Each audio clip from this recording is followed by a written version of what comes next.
Gloire à l'Éternel. Des fois, quand on vient dans la maison du Seigneur, on sait qu'on va se faire du bien. Hein. On l'a même dit en prière d'introduction, parce qu'on sait bien que quand le Seigneur est avec nous, il y a toujours de bonnes choses à vivre et à recevoir. Puis des fois, on se demande quand même comment il va orienter les choses. Et puis il y a d'autres fois, comme ce matin, où tout a déjà été dit, puis on se demande pourquoi on prêche.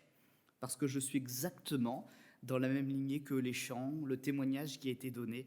Je crois vraiment que ce matin, le Seigneur veut vraiment faire du bien à plusieurs parmi nous qui sont peut-être justement dans ces angoisses, dans ces situations dans lesquelles ils sont pris au piège. Et je crois que le Seigneur, ce matin, il a envie de délivrer quelques personnes, de leur faire du bien en tout cas. Alors, on va ouvrir la Bible, bien sûr, puisque c'est notre base, on ne s'amuserait pas à faire autrement. Mais ouvrir la Bible dans le livre des psaumes, encore une fois, et c'est le psaume 116 que nous pourrons lire ce matin et qui nous servira de support pour cette méditation.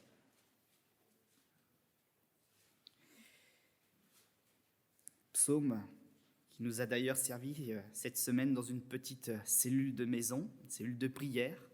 Nous avons été visités avec quelques-uns, une de nos aînés, pour prendre du temps avec elle et puis prier le Seigneur. Psaume 116. J'aime l'Éternel. Et pourquoi ? Car il entend ma voix, mes supplications. Il a penché son oreille vers moi, et je l'invoquerai toute ma vie. Les liens de la mort m'avaient environné, les angoisses du séjour des morts m'avaient saisi. J'étais en proie à la détresse et à la douleur. Mais j'invoquais le nom de l'Éternel. Ô Éternel, sauve mon âme. L'Éternel est miséricordieux et juste. Notre Dieu est plein de compassion. Verset 6. L'Éternel garde les simples. J'étais malheureux et il m'a sauvé. Mon âme, retourne à ton repos, car l'Éternel t'a fait du bien. Oui, tu as délivré mon âme de la mort, mes yeux des larmes, mes pieds de la chute. Je marchais devant l'Éternel sur la terre des vivants. J'avais confiance lorsque je disais, je suis bien malheureux. Je disais dans mon angoisse, tout homme est trompeur. Comment rendrai-je à l'Éternel tous ses bienfaits envers moi ? J'élèverai la coupe des délivrances et j'invoquerai le nom de l'Éternel. J'accomplirai mes vœux envers l'Éternel en présence de tout son peuple. Elle a du prix aux yeux de l'Éternel la mort de ceux qui le craignent. Écoute-moi, ô Éternel, car je suis ton serviteur, fils de ta servante. Tu as détaché mes liens. Je t'offrirai un sacrifice d'action de grâce et j'invoquerai le nom de l'Éternel. J'accomplirai mes vœux envers l'Éternel en présence de tout son peuple, dans les parvis de la maison de l'Éternel, au milieu de toi, Jérusalem. Louez l'Éternel, et ce matin, louons l'Éternel. Amen. Quelle belle introduction. Parce que ce psaume 116, il nous dit que cette personne qui a écrit cette prière, elle s'est attachée de cœur à Dieu parce qu'elle a vécu cette expérience que Dieu entend et répond à la prière. J'aime l'Éternel parce qu'il entend ma voix et mes supplications. Il n'est pas indifférent. Et cette personne, elle commence par une confession de foi, mes amis. Elle s'est adressée à Dieu et elle confesse désormais qu'elle s'est donnée à Dieu. Parce qu'à Dieu, tout est possible. Il délivre de l'angoisse. Il délivre des détresses. Quand rien ne va, quand mes yeux sont pleins de larmes, quand mes pieds sont près de la chute, mais que je sais que dans ma détresse, j'ai un Dieu qui m'entend, eh bien oui, même du sein de ma détresse, mon Dieu me délivre, il délivre mon âme de la mort. Alléluia. J'aime l'Éternel car il entend ma voix, mes supplications, il a penché son oreille vers moi et donc je l'invoquerai toute ma vie. Et oui, parce que quand on a goûté à quel point l'Éternel est bon, on ne se dit pas simplement « il a agi, je crois qu'il existe », mais on a envie de l'expérimenter encore et encore. Et surtout, à cause de ce qu'il a fait, il y a quelque chose qui s'est ancré dans notre âme, cette présence de Jésus, et on a goûté à quel point il est bon, donc on n'a plus envie de revenir en arrière. Amen ? Est-ce que vous avez envie de revenir en arrière ce matin ? Non. Et pourquoi ? Eh bien parce qu'on ne trouvera jamais rien de meilleur que la présence de Jésus. Quand on le laisse agir, mes amis, la vie est belle. Le psalmiste, il le dit, elle n'est pas facile pour autant. Mais même dans l'angoisse, même quand je suis malheureux, j'avais encore confiance en lui. Parce qu'il y a l'angoisse du moment, à cause de tout ce qui se passe dans le monde. Mais en réalité, quand le Seigneur est à côté de nous, ça va quand même. Parce qu'on sait qu'il y a un lendemain. On sait qu'il y a une tempête, mais qu'après la tempête, il y a un apaisement. et nous sommes en paix. Il est le Dieu qui calme les tempêtes, qui calme notre cœur et qui nous emmène à bonne destination. Christ est présenté dans l'Écriture, notamment dans le Nouveau Testament, comme le bon berger. Il est celui qui est compétent pour agir, il est celui qui veut agir et il est celui qui n'agit pas pour un salaire. Vous avez déjà vu un mouton donner de l'argent à son berger ? Non. Et son berger, est-ce qu'il attend quelque chose en retour ? C'est une vocation. Il est là dans les pâturages, avec parfois des climats difficiles. Mais pourquoi ? Parce que son désir ardent, son expression, c'est de veiller, de protéger, de prodiguer des soins. C'est sa nature. C'est plus qu'un métier, c'est une vocation. Et l'Éternel, notre Dieu, il n'est pas dans un métier qui attend une rémunération, quoique notre foi, quelque part, est sa rémunération. Mais en tout cas, ce qu'il fait, il le fait parce que c'est sa nature profonde. Il veille, il aime, il encourage, il guérit, il sauve. Il est le bon berger. Et c'est pour cela qu'il est devenu aussi notre guide. Attentif, plein de tendresse, c'est le témoignage que nous pouvons lui rendre et que nous pouvons rendre à ce monde. Le jour où nous lui avons confié notre vie, quelque chose s'est débloqué. Une guérison a commencé à se faire à l'intérieur de nous. Un changement de mentalité également. Pourquoi ? Parce que nous avons découvert aussi que celui qui est compétent, il a choisi de combattre pour notre vie. Nous avons entendu son appel à la croix. Nous y avons répondu et nous avons vu que Dieu est passé de notre côté. Comme je le disais tout à l'heure dans une de mes prières, même la vengeance, nous n'avons plus à la ressentir. Parce que nous pouvons être opprimés et une colère peut monter à l'intérieur de nous. Mais le Seigneur nous a dit, abandonne aussi ta colère. Et il a pris un titre pour cela.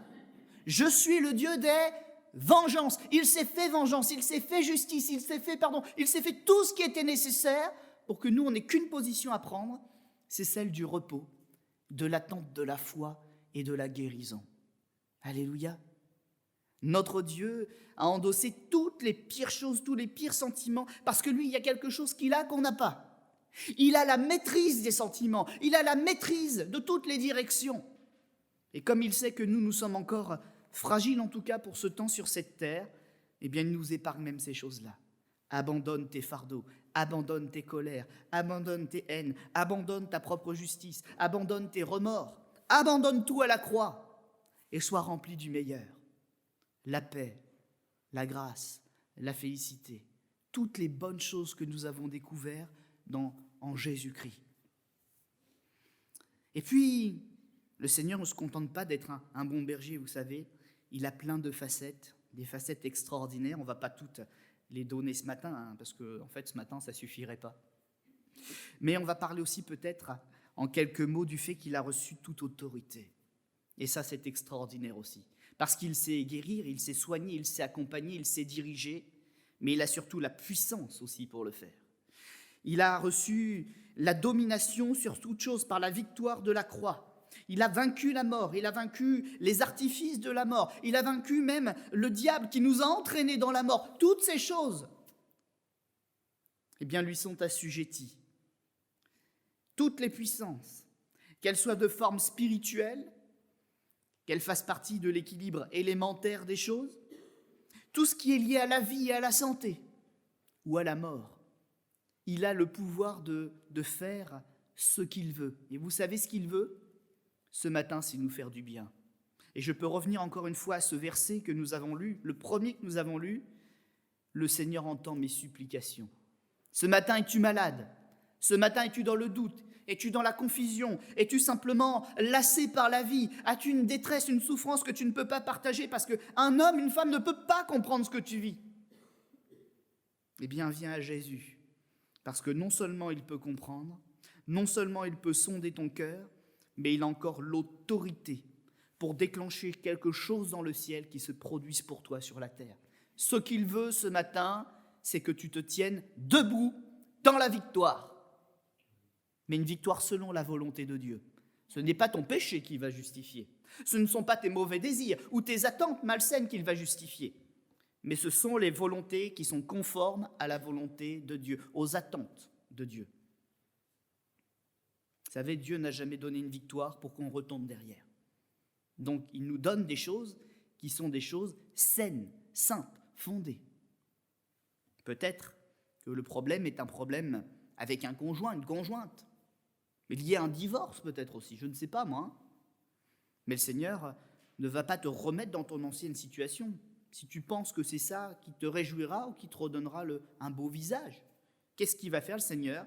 Il va effacer le passé, t'apprendre les nouvelles règles qui te permettront de vivre quelque chose de bon, de sain et de fondé. C'est ça la victoire de Jésus. Ce n'est pas une victoire passagère qui nous remet dans la détresse. Il commence par la guérison, cela rayonne dans tout notre être, et puis il nous apprend une nouvelle façon de vivre. Ça ne veut pas dire que si on n'a pas besoin d'un conjoint, il ne nous donnera pas une personne, mais ce sera une personne qui désormais pense comme Dieu. Et c'est toute la différence, parce que Dieu ne fait pas des œuvres qui se désagrègent, qui se détruisent, il fait des œuvres solides. Il ne marie pas la lumière et les ténèbres, il les sépare. Et tout ce qu'il fait est lumière, vérité, force.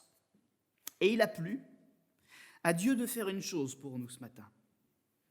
C'est de ne plus nous regarder avec un regard de colère à cause de nos péchés, mais de nous regarder avec un regard bienveillant. Pourquoi ? Parce qu'il nous regarde au travers de Jésus-Christ et du sacrifice de Jésus. Il est l'unique Jésus, intercesseur entre Dieu et les hommes. Les autres hommes qui n'ont pas Jésus, Dieu les regarde directement. Qu'est-ce qu'il voit ? L'offense. La colère. Il a sa colère qui est tournée vers ces personnes parce qu'elles sont dans le péché, elles sont dans la désobéissance, et même la désobéissance volontaire aujourd'hui. Parce que qui ignore que Dieu existe ? On peut le nier, mais en réalité on ne peut pas l'ignorer. Parce que Dieu, tout ce qu'il a fait se voit dans le ciel, se voit autour de nous, dans cet équilibre, dans cette nature. Il y a tellement de moyens de découvrir Dieu que c'est impossible. Impossible de ne pas arriver à cette évidence, il y a un Dieu qui a créé tout cela. Mais on peut nier son existence. Je ne veux pas de lui. Je ne veux pas croire qu'il existe. Mais en tout cas, il y a une chose ce matin, c'est que celui qui est en Jésus, celui qui est attaché à Jésus, eh bien Dieu le voit au travers du Seigneur. Ça veut dire qu'il y a le filtre du pardon. Ça veut dire qu'il y a le filtre de la grâce. Ça veut dire qu'il y a le filtre de l'amour manifesté à la croix. Puis ça veut dire aussi une autre chose pour Dieu le Père. C'est que si on s'est attaché à Jésus, c'est qu'on a de l'amour aussi pour lui. Il nous a aimés le premier, c'est pourquoi on l'aime en retour. Et Dieu n'ignore pas cet amour. Bien sûr, notre amour, notre expression de l'amour est imparfait. N'empêche qu'à Dieu seul lui plaît quand même. Qu'on ait choisi de l'écouter, d'apprendre à le suivre. Et notre imperfection, elle est gommée. Parce qu'il nous voit au travers de Jésus. Alors ce matin, j'aimerais dire peut-être même à une personne qui découvre la foi, qui fait ses premiers pas dans la foi, si tu as trouvé Jésus, tu es déjà destiné à être dans la paix, dans la victoire. Mais va plus loin avec lui maintenant. Va plus loin. Chaque jour, nous avons une expérience spirituelle qui peut être faite, une expérience du quotidien. Vous savez laquelle ? Eh bien, c'est que Jésus, il a pris une position entre Dieu donc et nous, et c'est la position d'intercession, c'est celle d'être un avocat. Et chaque jour, vous savez, même le meilleur d'entre nous, il pécherait encore 7 fois, dit l'Écriture. C'est-à-dire, il pécherait parfaitement. Il y a forcément quelque chose qu'on fait tous les jours qui n'est pas bon. Mais tous les jours, pour celui qui a connu Jésus, qui va vers lui avec humilité, eh bien, il y a ce réconfort qui est donné. Mon enfant, je te pardonne. Mon enfant, un défaut est attaché à toi, mais prends courage, je combats pour toi. Et ce que Dieu voit tous les jours, inlassablement, sans aucune faille, c'est pas nous, parce que nous on a des failles. Mais c'est Jésus qui est là et qui lui présente son sang, ses mains, ses pieds percés, cette offrande qui est notre rachat. Et si nous sommes faillibles dans nos combats, dans nos prières, si nous sommes parfois irréguliers dans notre foi, mais que nous sommes attachés à Jésus, lui par contre, il est parfaitement établi dans sa position. Et il nous défend parce que nous avons choisi de lui appartenir.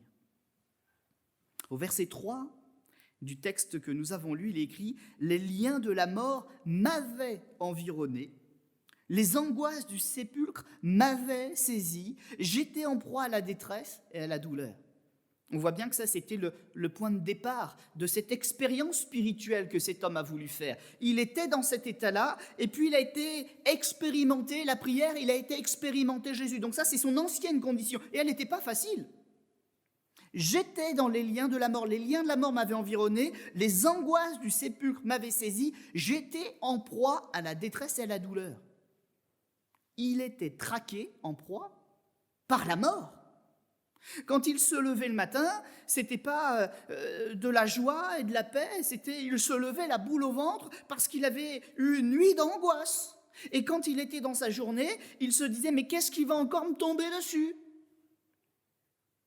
C'était sa condition. Mais nous savons, à cause du premier verset que nous avons lu, que le Seigneur l'en a délivré. Peut-être y a-t-il quand même ce matin quelqu'un qui parmi nous se lève le matin en se demandant « mais quelle direction je vais prendre aujourd'hui ?» Quelqu'un qui est perdu, quelqu'un qui finalement ne connaît que cette seule échéance, la mort. Mais en Jésus, il y en a une autre. Jésus nous apprend la vie. Jésus, il donne l'espoir. Jésus, il communique l'espérance. Les liens de la mort, ce sont tous les moyens, les pressions, les leviers qui agissent sur notre âme pour la tenir captive. Et ça veut dire quoi ? Ça veut dire, c'est toutes les choses qui sont là, qui nous emprisonnent pour nous empêcher de prendre une décision pour Jésus et pour son œuvre, la croix. Mais ce matin, le Seigneur peut te libérer. Et il suffit d'une chose, c'est que tu fasses un choix. C'est qu'avec lui, tu choisisses de rompre les liens. Confesse-lui tout ton péché. Confesse-lui tous tes fardeaux, confesse-lui toutes tes craintes, confesse-lui tous tes doutes, et tu verras que le chemin de la croix va complètement s'ouvrir devant toi. Et cette puissance de la croix pour ton salut, elle te sera accordée à l'instant même. Si tu confesses de ta bouche que Christ est Seigneur, tu seras sauvé. Le péché, dans certains passages de l'Écriture, est assimilé à une maladie maligne, parfois comparée même à une lèpre symboliquement, utilisée par le diable, qui est un adversaire pervers et intelligent. Et vous savez, le diable, quand on n'a pas pris une vraie décision pour Jésus, il est encore capable de prendre les paroles de la Bible, il est encore capable de prendre des choses qui sont vraiment des choses de Dieu et de nous faire peur avec, de nous fermer notre bouche, de nous empêcher d'avancer. Et si, même en tant que chrétiens, nous laissons un accès au péché, il y a encore une chose dont le diable pourra se servir pour faire naître au fond de notre cœur, eh bien, des racines d'amertume, remettre un peu de doute, et même la peur de la mort. Alors ce matin, ça vaut vraiment le coup, non pas d'être venu à l'église, mais de prendre une victoire en ouvrant la bouche et en disant à Jésus, « J'ai entendu ton appel, je capitule devant toi, je te donne ma vie. » L'objectif, c'est pas de devenir chrétien. Hein. L'objectif, c'est d'être sauvé pour la vie éternelle et que la mort perde tous ses droits, que les terreurs de la mort quittent notre vie et que nous recevions la paix du Seigneur. Une proie, c'est ce que nous sommes sans personne pour nous protéger. Brebis chétive, agneau sans défense. Le diable parcourt la terre. La Bible nous en parle comme d'un prédateur. Et il émane de lui, ça c'est Jésus même qui le dit, dès le commencement, cet esprit de meurtre. Il est meurtrier. Mais la Bible et les témoins de Christ rendent aussi, à l'inverse, avec puissance ce témoignage, que Jésus a paru pour détruire les œuvres du diable, délivrer les captifs, sauver ceux qui étaient perdus. Nous étions errants et perdus comme des brebis, mais grâce à son œuvre, ce que nous avons accepté qu'il fasse en nous, nous sommes aussi devenus le sujet de sa joie.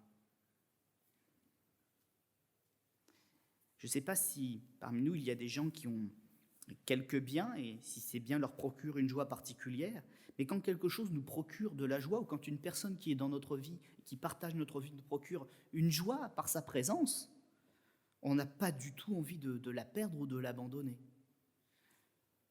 Si nous prenons une décision pour Jésus, il sera heureux de nous avoir dans sa vie.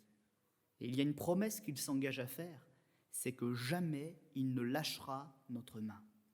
Ce matin, il est question d'une alliance, d'une vraie alliance puissante, qui nous garantit la réussite de notre vie, pas seulement sur la terre, mais jusque dans la vie éternelle.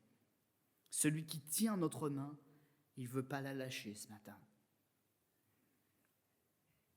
Vous avez tous plus ou moins des enfants, ou vous êtes occupés d'enfants, ou de vos petits-enfants, ou des petits-enfants de votre famille. Quand vous êtes dans la rue et que vous marchez avec l'enfant, vous lui tenez bien la main, vous ne le laissez pas courir n'importe où, parce qu'il y a les voitures, il y a les dangers, il peut tomber. Eh bien, avec nous, qui sommes des enfants quelque part, c'est ce que Dieu fait. Il sait que ce monde est dangereux. Quand il a pris notre main, lui, il est conscient de tous les dangers. Nous, on n'en est pas conscient, on aimerait courir, on aimerait... Mais soyons heureux qu'il ait choisi de tenir notre main. Soyons heureux. Réalisons quel bienfait cela peut représenter pour nous. L'Éternel ne possède pas que le pouvoir de guérison physique, parce que souvent, et ça émane de nos prières, ça se comprend très bien, Seigneur, guéris les malades, Seigneur, guéris les malades. Mais comme nous l'avons dit la semaine dernière, est-ce que les plus grandes maladies, les plus importantes à régler, sont celles du corps en premier ? Nous avons rappelé la semaine dernière que quand l'esprit est touché, même avec un corps qui est beau ou sain, on n'est pas heureux. Mais on peut être malade, et si ce qui se passe là-dedans est à la vie, tout va bien. Alors ce matin, j'aimerais aussi dire dans cette même pensée à une personne, tu es peut-être venu avec comme une pensée de deuil. Parce que souvent on pense que le deuil, c'est que pour des personnes qui sont parties. Mais des fois, on peut être en deuil d'un projet. Et c'est aussi mortifiant pour nous que si on avait perdu une personne, parce que c'était toute notre vie, c'était tout notre projet. Et ce matin, tu es venu avec un deuil. C'est peut-être un deuil, pas d'une personne de ta famille, mais peut-être d'un projet de famille. Bien, le Seigneur peut chasser cette peine. Il peut t'accompagner pour que tu fasses ton deuil, pour que tu enterres cet ancien projet, que tu en bâtisses un nouveau avec lui. Parce qu'il est le Dieu qui n'a pas que le pouvoir de guérir les maladies physiques, il guérit aussi les maux du cœur, les peines profondes qu'aucun homme ne peut toucher ni voir. Il est le Dieu qui change les pensées de deuil en pensées de joie indescriptible, en allégresse. C'est-à-dire que c'est une joie qu'on ressent, mais il n'y a pas de mots suffisamment précis pour l'expliquer, on renferme ça là-dedans, allégresse. Une joie qui est réelle, une joie qui nous transporte, qu'on ne sait pas expliquer, mais elle est bien là. Par contre, on peut l'expérimenter et elle nous porte.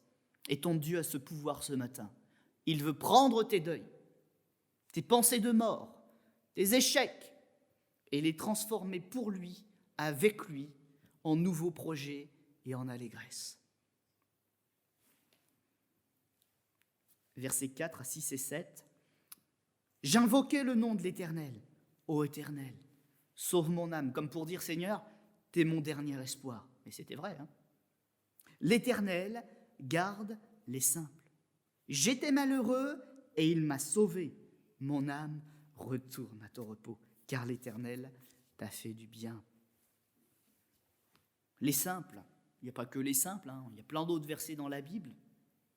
Il y a les simples, il y a ceux qui sont humbles, il y a les pauvres, il y a les affaiblis. En fait, il y a tout le monde. Mais pourquoi simple ?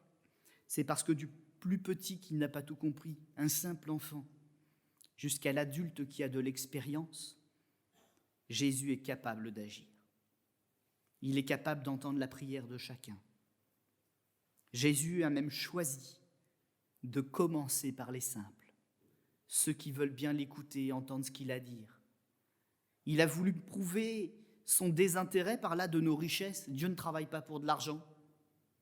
D'ailleurs, quand on voit Jésus, on se rend compte qu'il ne travaille même pas pour de la reconnaissance. Parce que où est-ce que son œuvre a commencé à porter du fruit ? quand il a été crucifié, humilié, qu'on a arraché sa barbe, qu'on a mis la croix, qu'on lui a craché au visage. Et c'est là qu'il tirait sa gloire. Quelle reconnaissance, mes amis. Et pourtant, il était là, en train de se glorifier. Parce que ce qu'il était en train de faire, c'est de révéler un amour dans des dimensions que personne n'avait jamais connues. Sa gloire n'était pas de recevoir, sa gloire était de donner ce jour-là. Mais ce jour, ce n'est pas terminé. Vous savez, parce que dans la Bible, ce qu'on est en train de vivre, ça porte un nom, c'est symbolique. Ça s'appelle jour de grâce. On sait quand il a commencé, mais on ne sait pas quand il va finir parce que c'est Dieu qui est souverain. Il a dit qu'il l'avait ouvert ce jour de grâce, il n'a jamais décrété quand il fermera. Il a dit qu'il le ferait. Et c'est pour ça que c'est important pour nous de prendre une décision pendant qu'il est temps. Mais le jour de grâce est ouvert. Pourquoi attendons-nous ? Quand le Seigneur nous a montré que c'était une œuvre d'amour et que c'est lui qui était venu donner cet amour au monde pour le sauver. Il est venu aussi éteindre, en commençant par les simples, rapidement beaucoup de souffrances. Les riches, avec leur argent, avec leur aisance, ils arrivent encore peut-être à tempérer un peu mieux que nous certaines souffrances. Quand ils sont fatigués, ils achètent tout de suite le billet d'avion et puis ils partent se reposer aux Maldives, au soleil. Ils font de grandes excursions où tout va bien. Mais les pauvres, quand ils souffrent, ils n'ont pas les moyens de partir. Et Jésus a voulu commencer par eux, parce qu'il y avait beaucoup de souffrances, et que sa joie est de guérir, et de soulager, et de répandre l'amour qu'il a dans son cœur. Il ne voulait pas que cet amour reste un amour secret. En Jésus, cet amour nous est révélé. Tu as de besoin d'aide ? Ça tombe bien. C'est ce que Jésus veut faire pour toi ce matin. Pas de distinction sur l'origine, pas de distinction de valeur. À ses yeux, il a tout renfermé dans le péché.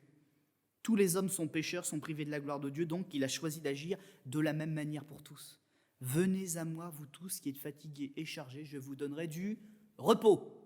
Et là, il n'y a plus la notion simple, humble, grand, petit. Tous, celui qui veut, recevra de Jésus et à la même mesure que tous les autres. Par contre, il y a une chose qui est un blocage. Tous, oui, mais à condition d'être sincère. On ne peut pas venir devant Dieu avec un cœur mensonger ou qui dissimule. Il faut venir en abandonnant son péché. De toute façon, ce n'est pas un secret. Si une valise est remplie de cailloux et que vous voulez mettre quelque chose dedans, il n'y a plus la place. Qu'est-ce que l'on doit faire ? On doit retirer les choses qui sont dedans pour pouvoir y mettre un nouveau contenu. Eh bien, de toute façon, voilà l'œuvre de la croix, aussi simplement que ça. Décharge-toi de tes cailloux, décharge-toi de tes fardeaux, décharge-toi de tes poids et mets à l'intérieur de ta vie le nouveau vêtement de Dieu. Une robe blanche, c'est-à-dire une robe pure, lavée, que tu n'as pas honte de porter, qui n'est pas souillée. Nouveau vêtement pour une nouvelle vie.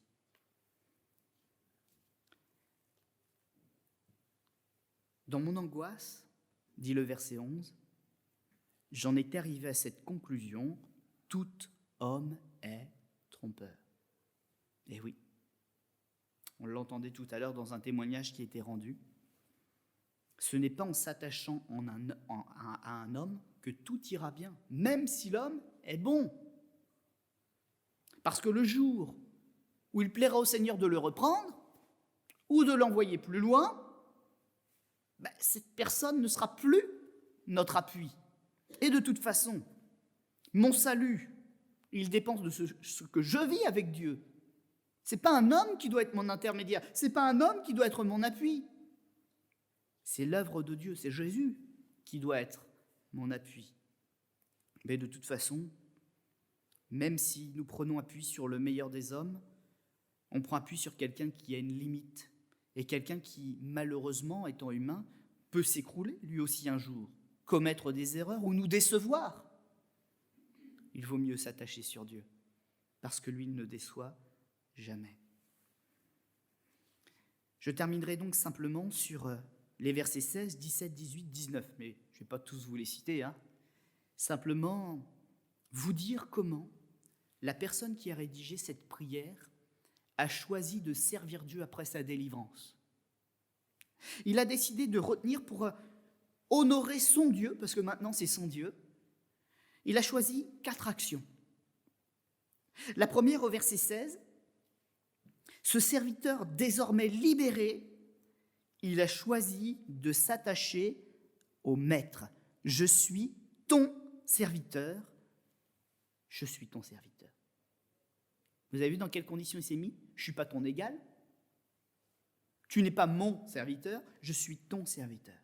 Il s'est donné à Dieu. Il s'est attaché à lui volontairement. Verset 17, je t'offrirai un sacrifice d'action de grâce. C'est-à-dire qu'il a aussi décidé de mettre de ce qu'il avait au service de Dieu, dans ses biens matériels, mais aussi tout simplement dans sa reconnaissance. La plus belle offrande, mes amis, Jésus nous a enseigné que ce n'était pas des grosses sommes d'argent, c'est avant tout l'état de cœur et de reconnaissance renouvelé qu'on lui manifeste. Il vit une petite veuve qui mit tout ce qu'elle avait de son nécessaire dans le tronc. Verset 18, accomplir sans honte les promesses faites au Seigneur. Il y en a qui servent dans l'église, puis passer l'église, c'est une autre activité, c'est un autre état d'esprit. Mais sans honte, mes amis, à la lumière, en présence de tout son peuple. Et verset 19, dans les parvis de la maison de l'Éternel au milieu de toi, Jérusalem. Ça veut dire quoi? C'est un engagement à la fidélité et à ne rater aucun des rendez-vous que le Seigneur nous lance. Sommes-nous fidèles à l'œuvre de Dieu? Sommes-nous fidèles aux réunions? Sommes-nous fidèles aux travaux de Dieu? Ces travaux qui, comme il l'a fait pour nous, se destinent à sauver des âmes au dehors. Sommes-nous fidèles jusqu'à la mort? Voilà l'engagement que cette personne a pris au travers de ces 4 actions. Et puis j'aimerais donner une dernière parole d'encouragement, qui est une parole de conclusion.